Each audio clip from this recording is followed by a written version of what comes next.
The appointment of Matt Whitaker as acting attorney general, that's temporary, under 120 days. Is this legal, and if so, why? Well, first of all, under the Vacancy Reform Act, it's up to 210 days. Someone who's been in his position, has been in a senior position at the relevant agency for 90 days or more, and Whitaker checks all those boxes, can be appointed by the president, again, under the Vacancy Reform Act as it was amended in 1998. So this Federal Vacancies Reform Act, I think, is what is being challenged by these liberal senators right now. They're actually saying that the law itself is unconstitutional. They've gone a step to the side of saying President Trump is outside of his authority to appoint Whitaker as acting attorney general. Now they're saying the law that the president used as justification to make this appointment is unconstitutional. What say you to that?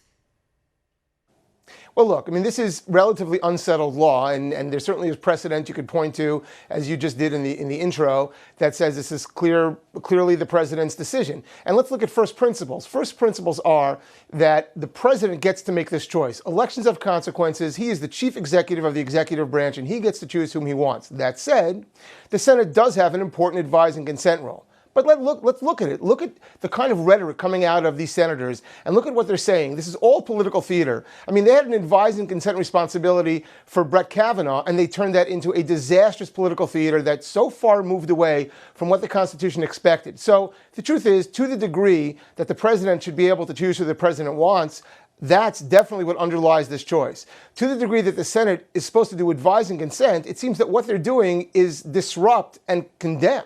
Right. That's certainly what it seemed with Brett Kavanaugh. Also, I believe, you can correct me if I'm wrong, but I don't think that I am here, President Obama also made appointments using the standards within the Federal Vacancies Reform Act, and I don't remember liberals at that time or any liberal senators suing him, saying that what he was doing was unconstitutional.